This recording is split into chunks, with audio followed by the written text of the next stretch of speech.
everyone, welcome into Attacking Third Sunday night after dark. NWSL recap time. Darian Jenkins and Christine Cupo. I'm Lisa Carlin. Everyone on YouTube, thank you for being so patient. I had to rush home from the studio. Lisa was juggling many things. She was being a badass, calling the play-by-play with Jordan Angeli. They crushed it. Made me chuckle a couple times. It was so good. Yeah, I don't know. The vision of you in a mosh pit had me alone. So, I mean, yeah, like definitely more commentary, ladies. Beautiful. I have been in a mosh pit. Have either of you? I have. Yeah. I was a very rough and tumble teen. Yeah, as was I. I know that's hard to believe, Christine, but I don't. You're a delicate little flower. I refuse. Yeah, well, I was a big Paramore fan, something corporate, that's what I did in high school. Guys, you know what else I did? I've watched and played a lot of soccer in high school, and now we get to talk about an NWSL weekend recap coming up next.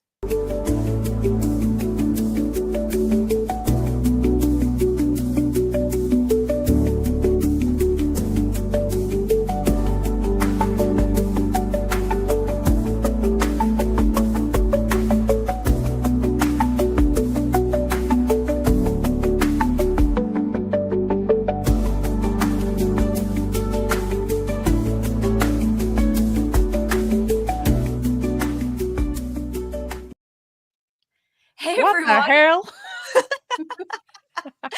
Welcome into Attacking Third Sunday night NWSL Week 3 live recap. We're coming at you a little delirious, a little late night tired, but with all the good vibes. Alongside Darian Jenkins and Christine Cupo, I'm Lisa Carlin. It was a busy NWSL weekend for the teams, Darian. For you've been all over the place on all the coverage, it felt like. But we had a lot of fun in Week 3 in the NWSL. We had a lot of fun. We had games that also weren't a lot of fun. I'm not gonna lie, guys. Watching these games, I feel like the parity of the teams that are really figured out, that have solved how they're going to score goals, how they're going to play against teams, not just relying on maybe one or two players to do it. I'm talking Orlando, Kansas City.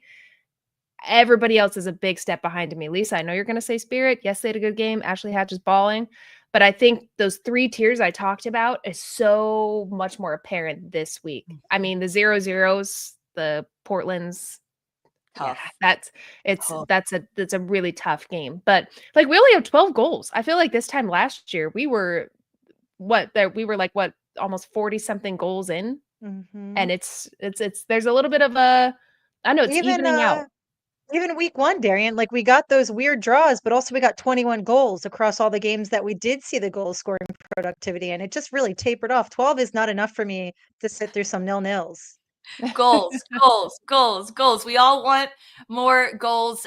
We want all of the reactions too, and that's what we're giving you live on this Sunday night after NWSL action. Our reactions from the weekend, our biggest takeaways, and our NWSL weekly best 11. Thanks for joining us live on YouTube if you're watching on Golazo Network, and of course you can listen to A3 anywhere you get your podcasts. We go live Tuesdays and Thursdays 11 a.m. Eastern time, and every Sunday throughout the NWSL season.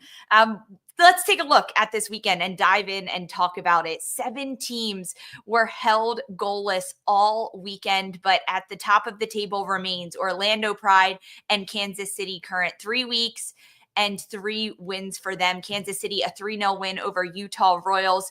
And for Orlando Pride, they picked up a 2-1 win over San Diego, both of those matches yesterday on Saturday. Christine, over the weekend, I mean, what was your biggest takeaways from all these matches? You know, I feel like there's obviously the fun stuff, right? That you're like, heck yeah. But for some reason, the negative stuff always sticks with me in the front end. Or maybe it's just because I'm trying to compound and remember what happened in the beginning of the weekend, because it feels like it's been 12 days long. I'm not going to lie. I think for me, it was revisiting sort of Gotham's beginning of last season, where they had a lack of goal productivity, which was just very wonky. Granted, the season before that was like that too, and they managed to win. So I think that stood out a bunch, but also the jubilation on the other side of it of an Ashley Hatch brace her first career, or would have been her first career hat trick that I was rooting for. That I was like, come on, let's do it now. But also, I feel like we talk about her a lot on this show because she doesn't get the amount of love that she should more broadly. And also maybe like, Ma, Mary's, when do you call her? What? Yeah, your audio. What did you say? No! Was that Christine or was that her audio? What? I couldn't hear that. Christine, what did you say? I said, Emma Hayes, give her a call. She is. I know, but like regularly again. Back Oh, in. okay. I was like, I mean, the girl did get called into camp. Yeah, I think Cupo, I agree. The Ashley Hatch, it's fun to see her just being confident. And yes, Spirit have a lot of injuries. Yes, Trinity Rodman's at like a 70% of what we normally see her at, as especially even just minutes wise. But man, Ashley Hatch, talk about somebody making something out of nothing. And Spirit, yes, they can score goals in transition, yes, in run of play. But if you have someone like that on set pieces, that is tough because you cannot play. That's a team that maybe you cannot play them, say, 88 minutes of the match. And then boom, you give up a set piece, you give a foul corner, and Hatch is there to put it away. It's great and so much confidence for her game. 56th goal for Ashley Hatch. So she passes friend Jess McDonald for 5th most regular season goals in NWSL history. It was a big game for Washington Spirit to kick off the weekend, a 2-1 win or 2-0 win, over Bay FC. And Darian, you said today on Galazzo Network coverage that you still don't think Spirit can do it. What is it going to take for Washington to prove to you that they can contend for a title this year? They need everybody healthy. They've been plagued with just gnarly injuries. I mean, looking at that list of some players that I didn't even know were season-ending injuries, let alone. I think they have to bring in some other players to help with that style that they want to play. Yes, they're really good. They're a formidable team. Sure. Do I think after week 3 that the team they have right now can dominate a Kansas City or an Orlando? No, I don't. If they're full strength, yes, I think that there will be a really good competition. But to me, with Barbara Banda and Shawinga and everybody else around, I know we're highlighting those names a lot. How could you not? These players are incredible. But now teams have figured out, okay, we need to block Banda, we need to block Shawinga. Both of these teams now have so many other characters that can score goals. There's Ali Watt, there's Marta, McCutcheon's now on a goal scoring streak with Orlando. You have Debina, you have Cooper, DiBernardo, Bia Zanerato is freaking back. I mean, there's no way to stop all of them. If you're trying to stop Shawinga, you're trying to stop Banda, now there's so much chemistry between everybody else. And Spirit don't have that right now. They just don't have all those players because they're all injured. Sadly. Yeah, but they're still winning and they're still picking up points and finding different ways to score and having Ashley Hatch step up. I'm not knocking them, but when they go play Orlando with this current team, no. When they go play Kansas City with this current team, no. I think there has to be a little more zhuzh, a little more sauce. They need those key players. A team that did bring a little sauce, a little zhuzh, if you will. Darian, how is that? Zhuzh? Is that pretty good for you?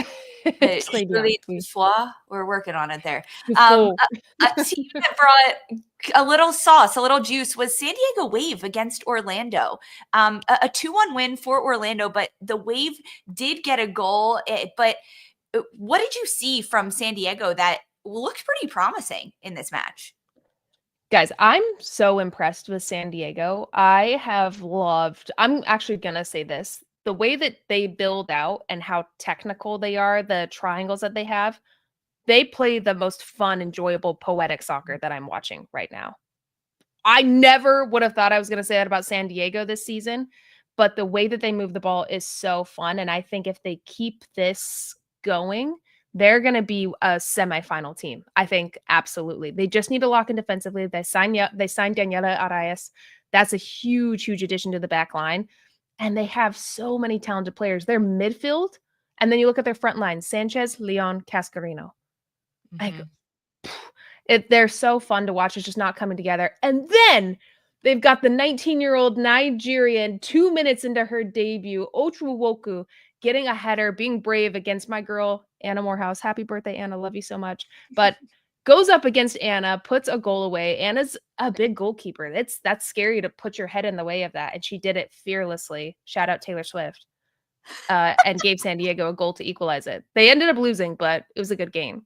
But Lisa, what did you think of this match? Because I thought San Diego dominated in the first half. Yeah, I mean, San Diego did dominate in the first half. They held Orlando Pride to not a single shot on target in the first 45 minutes of this game. It was very impressive. It was group effort defensively from San Diego. I mean, this San Diego team, if they have more time, which they will, right now they get a week of an international break where they will lose some players, but time under Jonas Eideval to build and continue to grow with this group, it's going to be dangerous to watch the San Diego side. And I think what makes San Diego so impressive this year so far in just 3 weeks is the fact that we had no idea what they were going to look like, right? Our bar was pretty low for them coming in, and now they're playing really pretty football. They're keeping possession of it. They're challenging against a number 1 Orlando side that's coming back just as strong as they finished last year, and it's very fun to watch San Diego play this year. Angel City, they're coming off a big 2-1 win over Seattle Reign tonight in the NWSL. They get the 3 points at home. And it was the rookie, Riley Tiernan, gets the game winner, first professional goal. Her smile is as big as ever. And if you're watching, now you get to see that smile as well, because Riley Tiernan joins Attacking Third live. Hey, Riley, congratulations on the win. I'm Lisa, that's Darian, and then Christine in the yellow. I actually just talked to you a couple moments ago at the end of the broadcast, but it's good to see your face this time. Congrats. Thank you. Goal, my friend. Have you watched it back yet? Have you seen the replay? Vaguely, but not really. I have a feeling I'm going to rewatch it. I'm going to stay up all night rewatching it.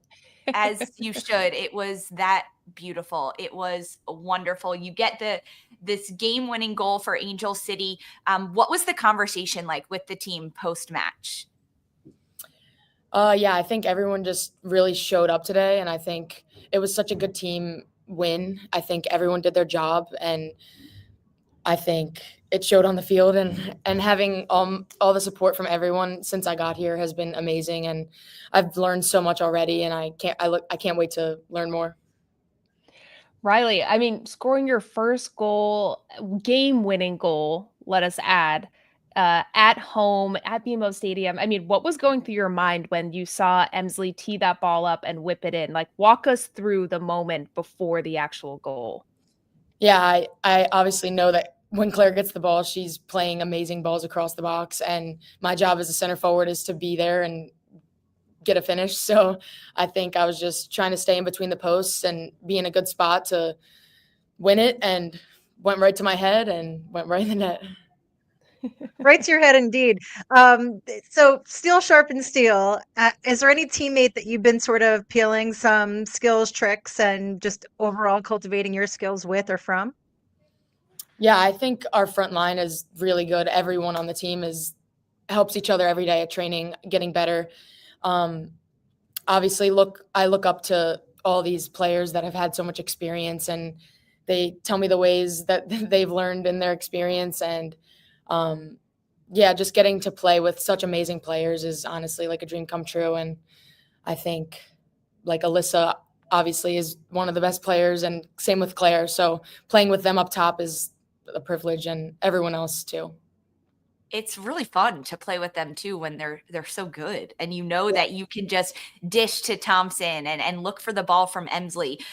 During this game, Claire Emslie was talking to you a lot, giving you some direction. What did she say to you? What kind of advice was she giving you during this game? Yeah, I definitely look up to her a lot. I think she's one of the most skilled players I've gotten the chance to play with, and she always just motivates me, just like, come on, keep going.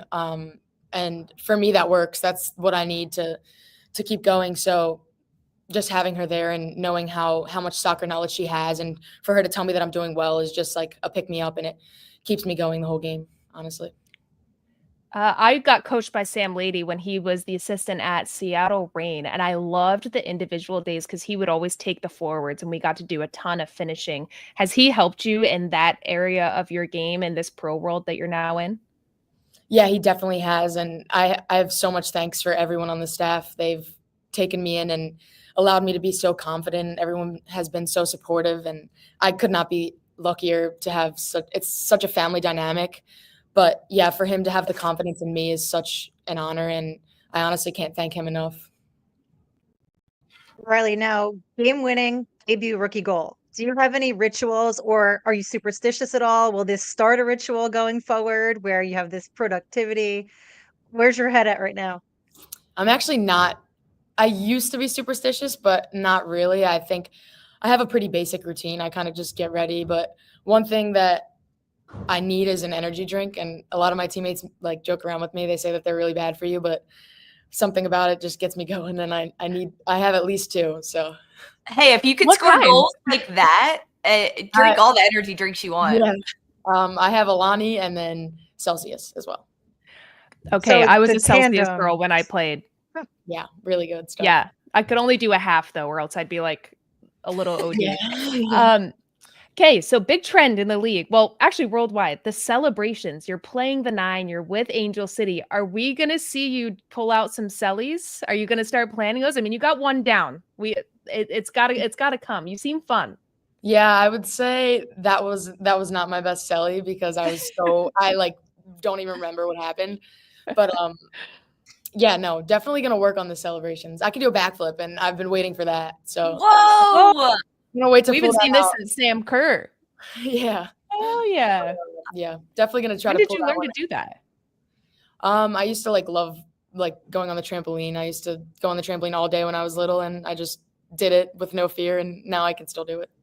Well, you play soccer pretty fearlessly as well. It was really fun to watch you so far, and just 3 games in. Your first goal, a game winner. Next time we'll get the backflip, right? Yeah, for sure.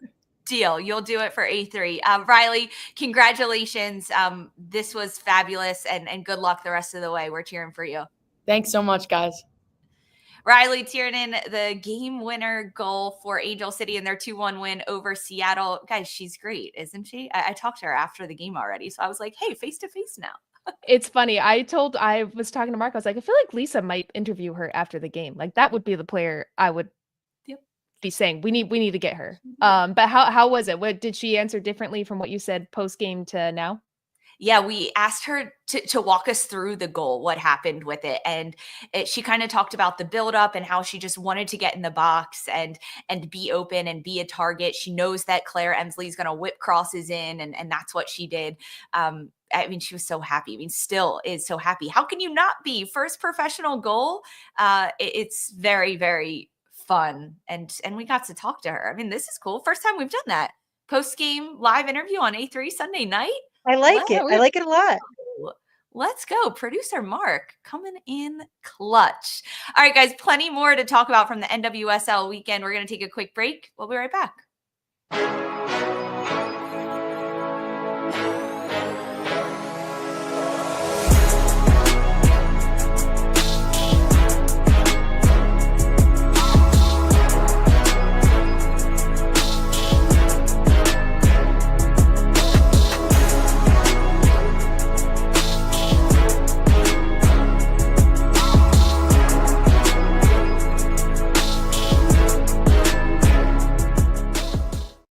Hey, welcome back to Attacking Third After Dark NWSL weekend recap. Biggest takeaways of this weekend, Christine, across all the great games, everything that happened, the goals, the not so money goals. What's your biggest takeaway?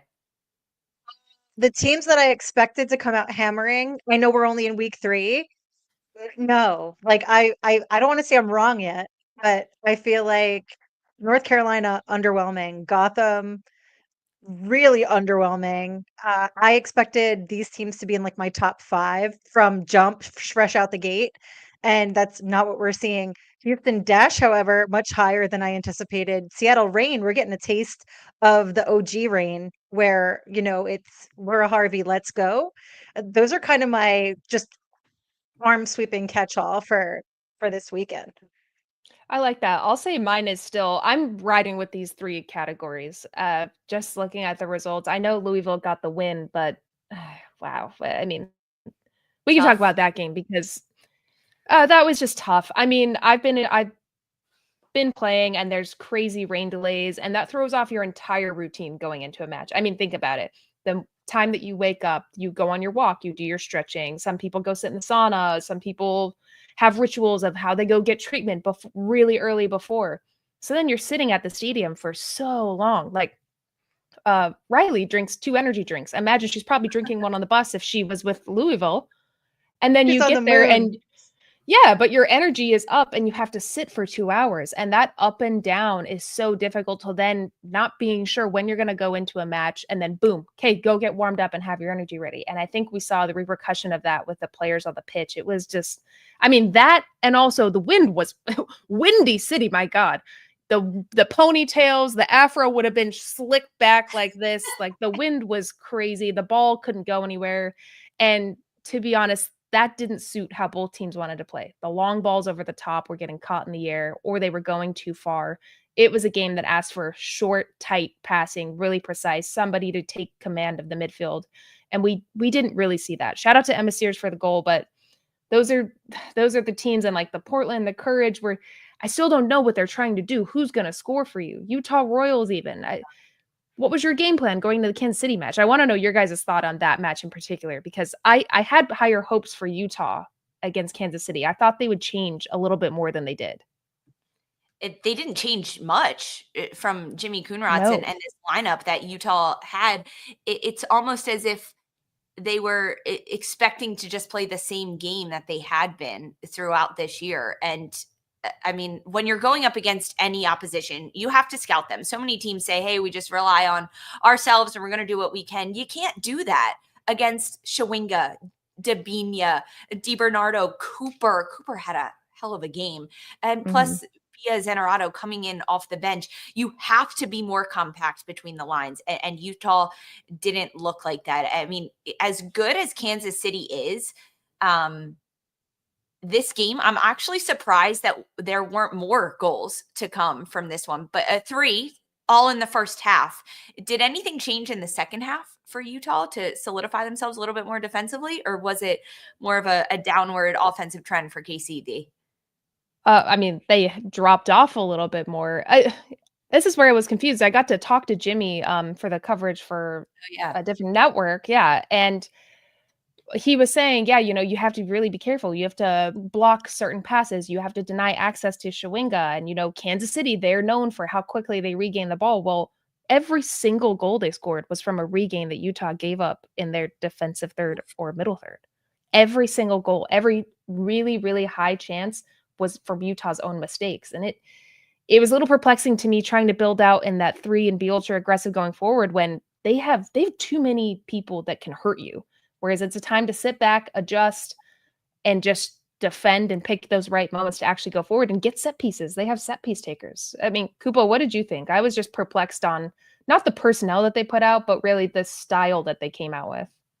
Yeah, I think I expected a little bit more of an adjustment to Kansas City all in. And I get that some coaches just don't like to deviate. They're like, this is the plan and we don't change from the plan. But I feel like with the number of potential goal scorers for Kansas City, at that point, yeah, maybe I would play a little afraid. And maybe that's my Achilles heel. But I would be like, defense, defense, defense. Like, get everybody back. You need to be dropping and dipping.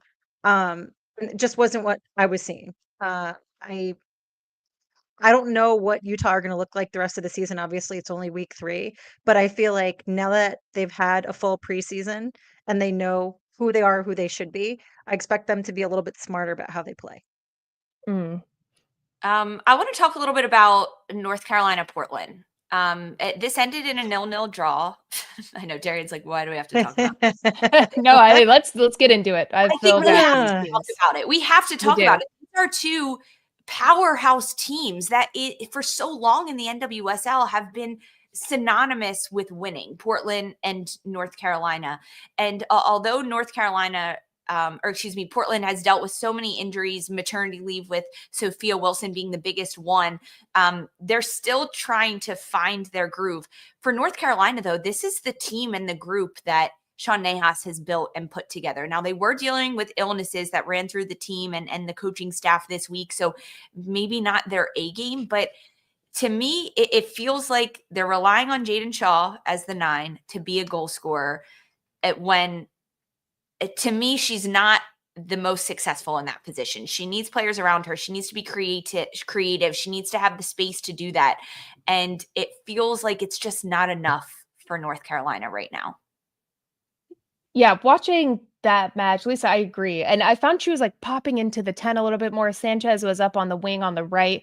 And I feel like we didn't get the best out of Ashley Sanchez. I mean, I think she needs to be in the middle, dictating everything. Yes, she's brilliant 1v1. You can put her anywhere and she'll ball out. But it didn't help that she was so isolated when she's a player that likes to combine. She's really cheeky. How she comes inside, how she goes outside, starting from the middle and then making those runs as opposed to being isolated.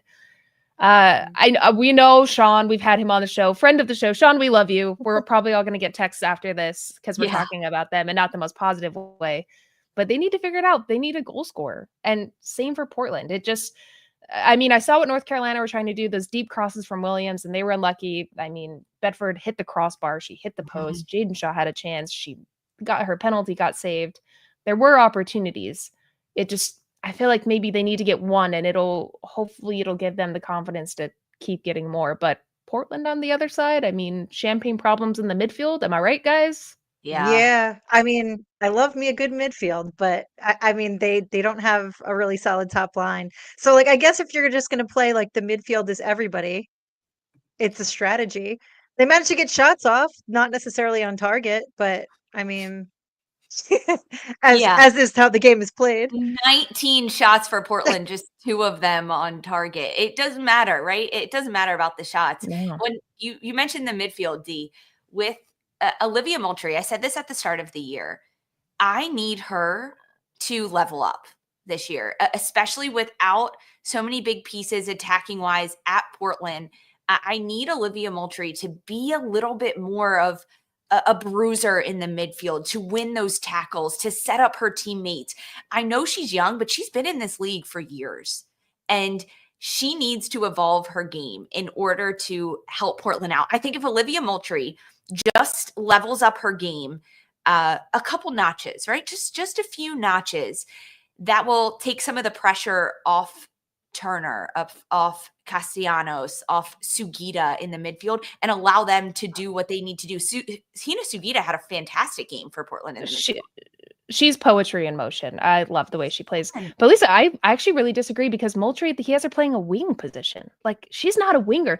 Olivia Moultrie is Portland's most dangerous goal scorer in the 2025 season. That's bizarre. The Portland Thorns, that is no knock to Olivia Moultrie. She's an incredibly talented player. She deserves to be in the middle of the pitch. And to me, watching Dana Castellanos, you need more from her. Her work rate to me is not great off of the ball. I think she had really poor giveaways. More from Castellanos. We never have around different teams, and she hasn't been an impact player. I'm not expecting her to be. Meanwhile, Olivia Moultrie, I'm expecting her to be an impact player, to be a national team level consistently day in and day out. We changed the whole rules of the league to get her to play. Ball out, Olivia. I just think that I don't know if she's in the position to ball right now. Yeah, I don't know. But I am in the camp of Dana Castellanos came in with high expectations, and she has yet to meet a single one for me. She struggled to perform in the NWSL and adjust. And now it's even a harder process to do that at Portland. Any other takeaways of this weekend that we want to talk about? No, I mean, Bay, sorry. It looked like Bay of last year a bit. Really, to me, the big glaring ones, I think Bay will get it back. They go on this wave. We know this from last year where it's kind of up and down. We need them to put away goals. You have to set the tempo. You can't let a team just come at you like the Spirit. But really, that's it for me. To me, the Portland-North Carolina game, I was disappointed. These are the two most winningest teams of recent times. These are championship-level teams, Shield winners. We need more. You need goal scorers. Yeah. You don't want to talk about Houston Gotham 0-0 draw on Friday? That was rough, guys. That was a rough game. What did you think? I was falling asleep watching this game. I'm not gonna lie. Yeah, I really was. It was really, really tough. No one really had a rhythm. I think that it was pretty disjointed at times. I was disappointed in Houston because I have high expectations for them. Gotham as well, right? To me, heading into the weekend, this was one of the games to watch. How are there going to be different tactics? What are these coaching staffs going to do to outplay the other team, get players in good position? And it really fell flat across the board. We got to see Maggie Graham, the rookie who came in off the bench twice for Houston and scored. She got the start, but it was flat from both of these sides. Yeah, it really was. I think we'll see eventually, like Howell and Shapansky will I feel like they haven't come together yet for Gotham. Like everybody's kind of just figuring things out, which totally makes sense at this juncture in the season. But I feel like Lily Real on the other side has a lot of quality, and I feel like she stands out even with her poor little OG. But I really do. I think that she shows a lot more consistency of the rookies where we haven't seen. And so I have a little bit more faith in her moving forward. And I saw that again this game. It's funny. I have high expectations for Gotham. Coach Juan Carlos Amorós has been there. He's won a championship with the team. He's recruited all of these players. He won a championship with a ton of new players that he made into U.S. women's national team caliber. Not made them into. They already had that quality, but taught them qualities within the game where they got to that level. They played a style that works. We're not seeing it. To me, it's disappointing for Gotham. I mean, you have all of these big name players. You let a lot of them go for whatever reasons, but you still have a lot of quality on the field, and it should be better. You should be winning this game to me if you're Gotham. Houston have an excuse of being a very new team and a new coach. Mm-hmm. I feel like this goes back to like Juan Carlos Amorós last season when I had talked to him asking like, hey, nobody's scoring goals. It doesn't seem like things are coming together. And he kind of just said, they're playing how I've asked them to play and the goals will come. And I have a hard time not believing him because we saw it come into shape eventually where the goals did come. But how often do you get to actually replicate that with different players, personnel, season over season? I don't know. Tiernan Davidson, center back for Gotham. She once she went down at the end of the first half. So taken off the pitch, really sending thoughts and prayers to Tiernan Davidson, hoping that she's okay and strength to her during this time. No update as of yet. Of course, we always keep you guys updated on that, but sending love to Tiernan Davidson after that game. There was a penalty for Barbara Banda. Darian, you got thoughts on it? I'm reading the chat. People are popping off about the penalty. That people don't think it should have been called. I really disagree. I think, yeah, sure, it was a soft penalty. I agree with that. Barbara Banda is a smart player. Ashley Sanchez was also a soft penalty. But as soon as you feel contact where there's nothing on the ball, you see them coming, you slow your run down a little bit, and they clip you. You can go down. We have VAR. The referee's got to call it. You get your foot stepped on now. The referee calls it immediately. The game has just changed from that. And I will say for San Diego, it was unfair of them to have to fly to Orlando to play at 12 in 85-degree weather, super humid, against a team that trains in that day in, day out. And they had a really good attitude about it. We saw players cramping. People had to come off. They managed it well. But the Cascarino foul on Banda, I think it's due to tired legs. And then also them jumping the gun on the penalty that had to be retaken that Marta ends up scoring is, again, that fatigue that just happens with that long travel and the heat. And also the game is ridiculously at noon in Florida. Yeah. A lot of kind of interesting penalty calls. There was one tonight in Angel City, Seattle. It was Serna Gorsevic who went down in the box against Giselle Thompson. G finishes. That was the lone goal for Seattle. Was it a penalty, Christine? On both pairs of my glasses. I did not see a pen. Nope. I am being so dead ass right now. Thompson. Yes. I was like, wait, hold up. I mean, way to parlay that if so, but like legitimately, I don't see the foul that caused a pen. I get it, but I don't know. Darian? Lisa, what did you think? I didn't think it was a penalty. So we a little BTS here for everyone that watched the game and now you're on A3. So we lost connection with the VAR booth. So we couldn't see their cameras and we couldn't hear what they were saying. And usually the broadcast gets to see that and hear that, what they're talking about, and we get insight into that. We didn't get that. I don't know what VAR looked at because they had to check it. Tiernan steps on Thompson's foot and then falls down. It's a brilliant play. You can see how Anna Maria Crnogorcevic is a veteran in that moment, but I don't understand. I'm very intrigued to see what Pro says about that. We do meetings, the broadcasters do meetings with Pro, and they go over different calls and different things. A lot of them are actually out there on YouTube, so you can go watch them. But I'm very interested to see what they say about that call because it was a tough one. I'll have to go back and watch. I'm not gonna lie, guys. I was commuting home, so I missed part of it. Right, sorry. Teleport faster, Darian. God. Sorry, guys. I'm a sleep driver. I'm a grandma. But I made it. I did miss the pen. No, you shouldn't be driving and watching games. Don't worry. Yeah, you should be listening like we all do in weird ways. All right, guys, this was fun. Don't go anywhere though. We've got our A3 week best 11 where we're bringing you the 11 players that stood out to us this week. Stick with us.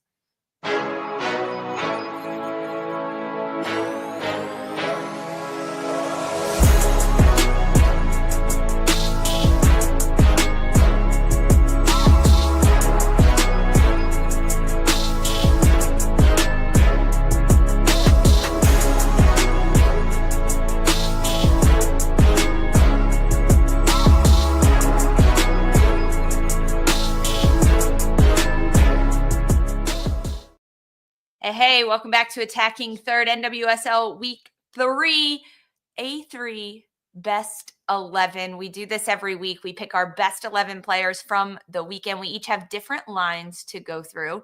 All right, let's start in the front. Forward line? Why not? Yeah, go for it. Where else would we start? Question? Clearly, I had to go with Cooper Shawinga because those two balled out. It's fun to see that connection building between the two of them. I mean, first time Cooper's gotten a goal and assist in her career. Shawinga, sure, try to knock me. Sure, get in my way. Sure, make me defend. I'm still gonna score freaking 10 VP. And then I wanted to throw in Ashley Hatch. Making something out of nothing, being lethal on set pieces when really those were their biggest opportunities in the match. And she got a call back into the U.S. Women's National Team. I think she's in a really good position, and I think I'd be remiss to not include her. But am I missing anybody? Do you guys want to throw someone in that maybe you think deserves it? I'm glad you have Hatch in there. I was worried we were going to get more Washington slander, and I was going to have to put her name in there. Ooh. Yeah, I think this is really good. The Cooper Shawinga combo was really, really good this week. I'm so impressed with Michelle Cooper and what she's doing. And I think having such world-class talent around her at Kansas City helps so much. But she has leveled up her game, and I'm very curious to see if she can continue to do that. Even if Shawinga is not on the pitch, if Debinha is not on the pitch, can she maintain that standard throughout the season and continue to get better each week? But yeah, I like Cooper, Shawinga, Hatchdy. Good picks. It's like you're a resident forward thing. Thank you. Lisa, I thought you were definitely going to disagree with one. Cupo, did I leave someone out? Wait. Oh, I mean, I agreed with you for the most part. I was rallying for maybe a Delphine Cascarino, Alyssa Thompson were the only other two, but like I'm totally okay with what we have. Like, okay, I passed the vibe check. I can make a argument for Riley Tiernan just because of how sweet she is, and she was our first A3 NWSL after Sunday after dark. I don't know what I'm saying. Interview. That's a good honorable mention. That's a good. She brings game changer. She brings the energy. We can have game changer. Yeah. Yeah, game changer, like vibe check player, asterisk. There should be some of them in there, I think. Yeah. Okay, midfielders. Christine, take us through. Who did I, in my delusion, choose here? Okay. Debinha, G. And I think that I was trying very hard to try to include Louisville, my spiritual weird child, because I put Taylor Flint, which I could be talked out of. Yeah. Yeah. Like I Okay. also have a Dolly for San Diego Wave, but go ahead. Wait, no. Who's your top 3? My top, well, that was my top 3 that I had, right? Yeah, that was my Flint, top 3. Flint, Dabinia, and G. hmm Okay, I'm going Dolly needs to be in there because Okay. Because Dolly is in my back woo-wee, pocket, but she balls. I I mean, subjectively had to. I don't know. I feel like I just feel bad for Louisville, but yeah, Dolly I don't feel belongs in bad. They there. need to level up. They need to level up. To me, Dolly was a boss in the midfield, and the way that she plays these penetrated passes, her connection with McCaskill, who's back in form too, the ball she whipped in to get the assist. I think she's like hitting her prime that we see her in when she's with France, and I love it that we get to see it stateside. I really like the shout for Dali. I what about Haley McCutcheon? Can we give some defensive Yes. love? She got a Yeah. goal. She That got a goal. counts. It totally She's counts. a goal scorer now. I was trying to be diverse. I appreciate it. Yes. I appreciate it. Yeah, But- I'm gonna make a plea for McCutcheon. I like Okay, that. so if we go McCutcheon and Dolly, which I'm totally okay with Dolly, so I'm gonna go ahead and proactively nix Taylor Flint because I feel like Yeah. that was already my reach. I like the Um, shout for G. I think she was definitely very influential in the game. I mean, she was one of the best players for Seattle tonight, but it was Yeah. like a bad overall performance from the rain. And Okay. I don't know. Yeah, Okay. so Dabinia, Deli, I'm and cool with that. McCutcheon. Yes, We needed some defensive presence in the midfield. that's fine. I don't know how to defend to save my life, but sure, we should have some in our best 11 of the weekend. Okay, so we're all set on those right now? Carl, yeah, you're up. Defenders and a goal. Carl, let's go. Okay. I know that. Okay, whatever. I'm gonna go M.A. Vignola for Angel City. I was very impressed with her and what she was able to do on both sides of the ball. Tara McKeown, my gal, holding it down for Washington Spirit. Alana Cook, very good game for her. I think we're seeing this rejuvenation of Cook coming into her own, getting called back into the national team camp. That's what we see after rosters drop for internationals. And I think Cook had a great game. And then I'm also going to give a shout out to Obeys.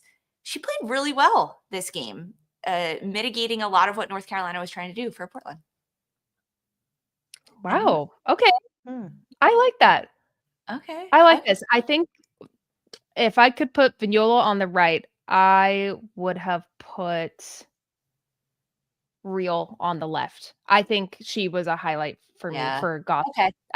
Like Really how well. young she is and how much she's grown. Yeah, that's one thing I would change. I love the Cook shout. I got to interview her yesterday, and like joke with her a little bit. And she just I've known Alana a long time, and she's very soft spoken. Doesn't say a lot of words. She talked a lot, and I think we see her actually physically her presence in the interview just grow with confidence, and she looked like she was enjoying it. I mean, how do you not enjoy playing on a team like Kansas City that makes your game have to be better? You are a product of your environment, and we see that with her. And I think she deserves to be back with the national team. So I love that. Did you say goalkeeper? I didn't. Yeah, I was gonna ask that too. This one was really tricky for me. And on a team that has struggled to score, will struggle to score this year, the best thing you can bet on is your defense. And Mackenzie Arnold got a first shutout for Portland, and she saved a penalty. And she kept 1 point on the board for Portland in this game. So I know I picked 2 Portland players, but I really was impressed with Arnold. Okay, but how about Iron Woman Christine, Katie like- Lund? Okay. Her 77th start. That's 2 consecutive seasons. Yeah, that's pretty insane. I think she made her 300 save tonight as well. Yeah. But does that say more about her or That says a lot of defensive Louisville. effort? Listen, sometimes you just need an absolute dynamite goalkeeper to keep you together in some way, shape, or form, and then you eventually get your first win in week 3. Okay, that's not a bad shout, but I really like Mackenzie Arnold. I'm not gonna lie. I I mean, think you see if I the picked between the penalty. two, I'd go McKenzie. Yeah. Yeah. And this was big for Portland. Like, they pick up a point now on the road at North Carolina, which is really tough. I think it might say more about North Carolina there, but I was impressed with Arnold, and this is a good confidence booster for them.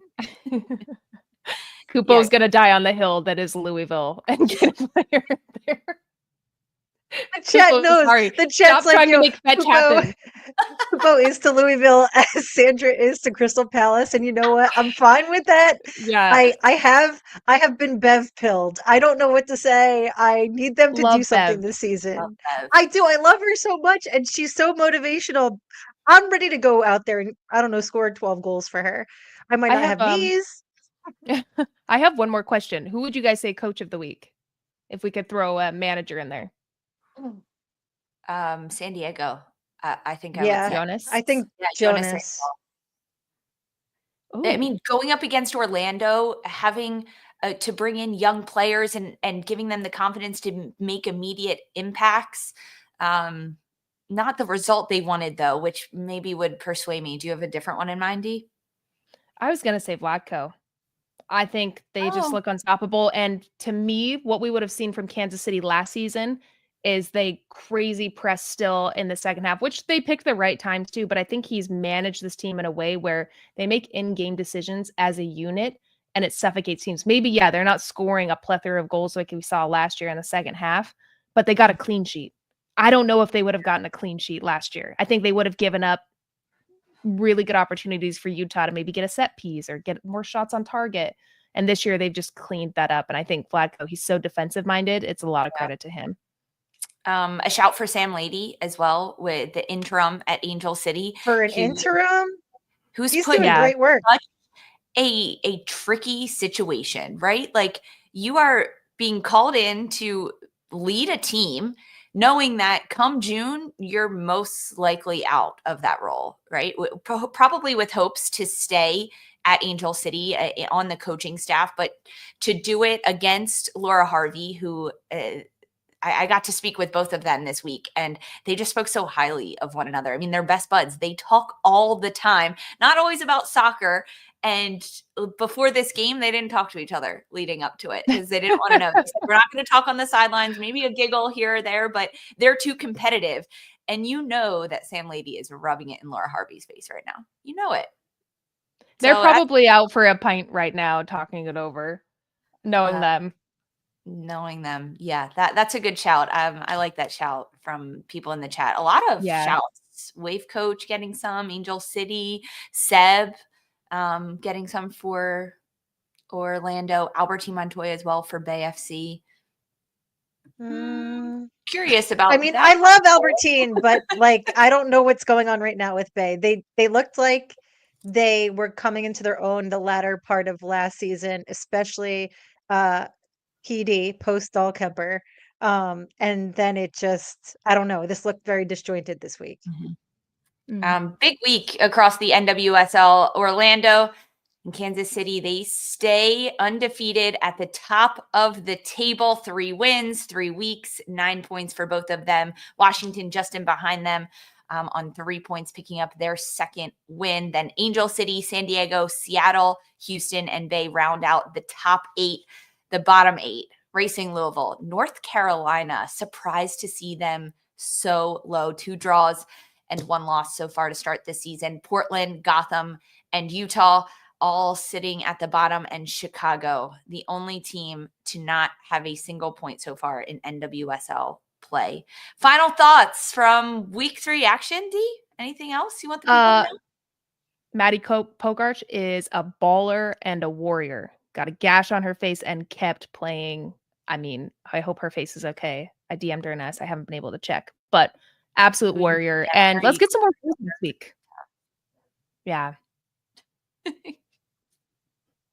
Christine? My last, I guess, my plea to Chicago Stars is, I don't know, more creation than fouls. Like anything, get some passes off. Do the soccer. I don't know. I feel like for Sandra, I have to make a plea for them at this point. Respect that. Sending big love, patience, thoughts, strength, and hugs to Tiernan Davidson. Hate to see it, and really a tough time for her, tough time for Gotham. So sending her strength, sending us strength too, and a bed Sending nearby. me to bed. Me to bed.